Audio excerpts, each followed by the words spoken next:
Bonjour, mesdames et messieurs. Ce message s'adresse à tous les pays du monde.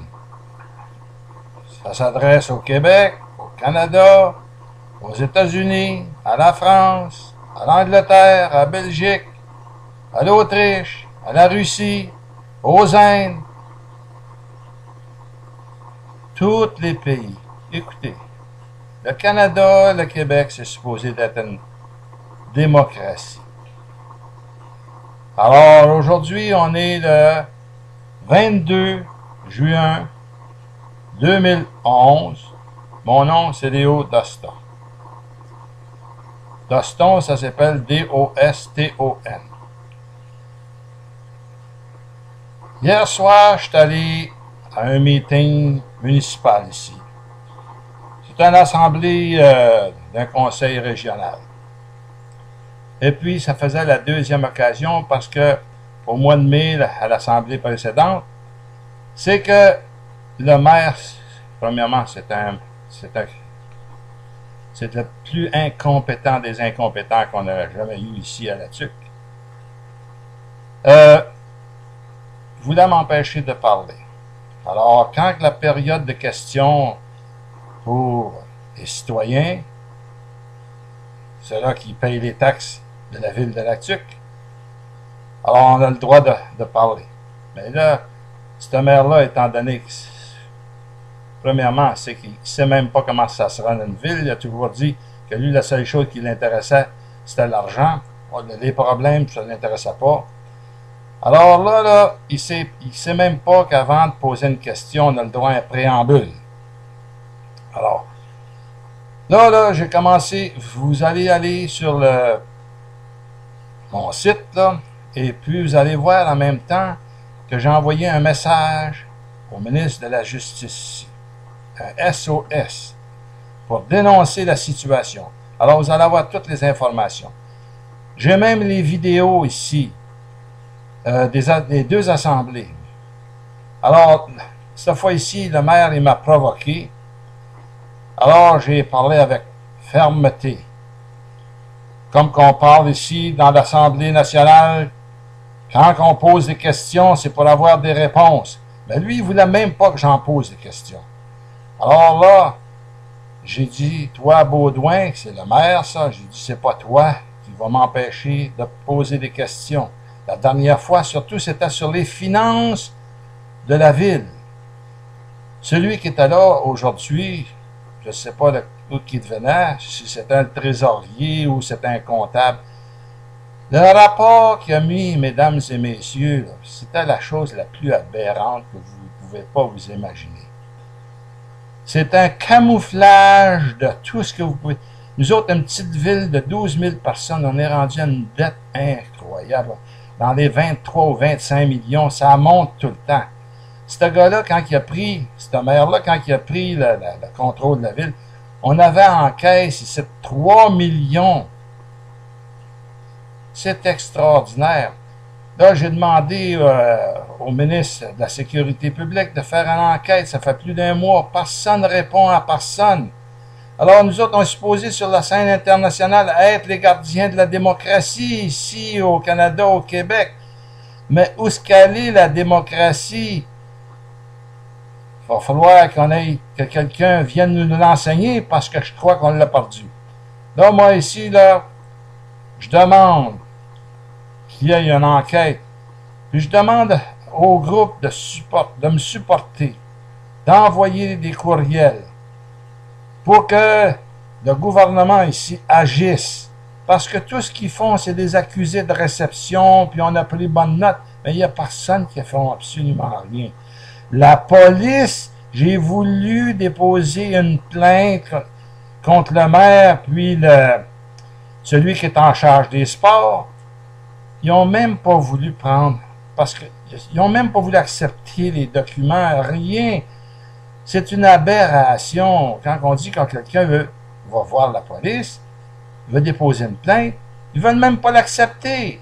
Imaginez-vous donc. En plus de ça, à soir, qu'est-ce qui s'est produit? Imaginez-vous, le greffier, il a téléphoné à la police avec deux journalistes pour me faire arrêter. Il disait que j'avais commis du trouble. J'ai jamais... Tout ce que j'ai fait, c'est que j'ai parlé. Je me suis dit, bon, ben, mais les journalistes, vous allez voir les noms sur la vidéo que j'ai faite. Vous allez voir, parce que leur nom est là. Imaginez-vous, le caméraman qui était là à soir, il a même coupé le son, comme la première fois, pour pas... Ils ont brouillé ils ont fermé l'écran pour que un arrondissement puisse pas recevoir le message, les ondes. Cette place-là, cet arrondissement-là, c'est parents. Imaginez-vous tout ce que c'est que c'est. Ça, c'est la démocratie, ça, qui se produit. On a une multitude de villes ici. Ça n'a pas d'allure, tout ce que c'est qui peut... Puis là, dans le moment, c'est un petit groupe. Alors, je sais que j'ai toutes les preuves. C'est un petit groupe qui essaye de prendre contrôle de la ville. On a emprunté des sommes farabuleuses là, de 5 452 000 en émettant des actions. On a emprunté des 400 000, ça comme on dit en bon québécois, pour payer l'épicerie. Oh, on a des extravagances. On a amené des clubs de hockey ici. On leur donne des 10 000 piastres par année juste pour commencer. Puis après ça, on leur prête 25 000 piastres sans intérêt. On leur donne 50 000 piastres ici, puis par là.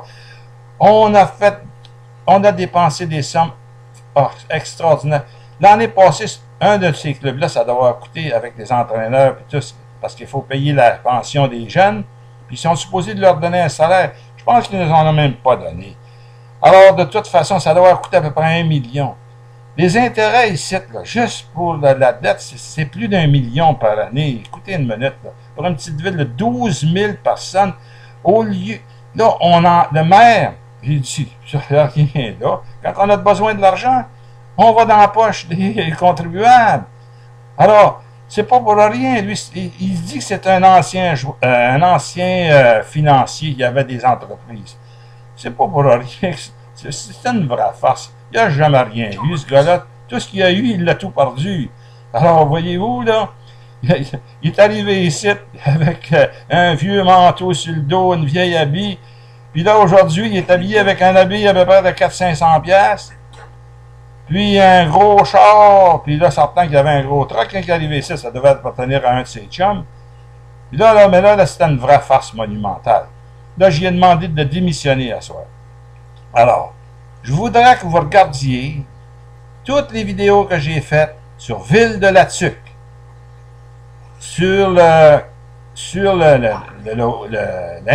l'Internet, sur le YouTube. C'est G. Gary... G. Doston 1. OK, G. Doston 1. Et puis, vous allez avoir tous les renseignements.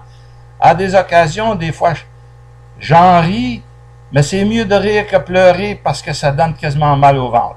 Alors, je vais vous dire, je vous remercie à tous ceux qui, aujourd'hui, qui prennent connaissance de la vraie réalité, qu'est-ce qui se passe ici. Alors, vous verrez que c'est vraiment aberrant, surtout de toutes les municipalités ici là, qui sont en difficulté là, par rapport à les abus de confiance, les détournements de fonds, tout ce qui peut se passer. Envoyez des journalistes ici au Canada, au Québec. Envoyez, faire une enquête. Puis après ça, ben, vous emmènerez ça à la cour de la Haye, aux Pays-Bas, puis vous verrez qu'est-ce que c'est qui est le plus... On parle de dictature. C'est une dictature, pourquoi? Tout ce que c'est que le peuple demande ici, un moratoire sur le gaz de schiste, une enquête sur la construction, il n'y a rien qui se fait. Puis, on envoie les gens se promener. Alors, si vous appelez ça de la démocratie, moi, j'appelle ça, je voudrais à peine le dire, ben, c'est certainement pas de la démocratie. Alors, je vous dis bonjour à vous tous et je vous salue de la TUC, Québec, Canada. Merci beaucoup de votre attention.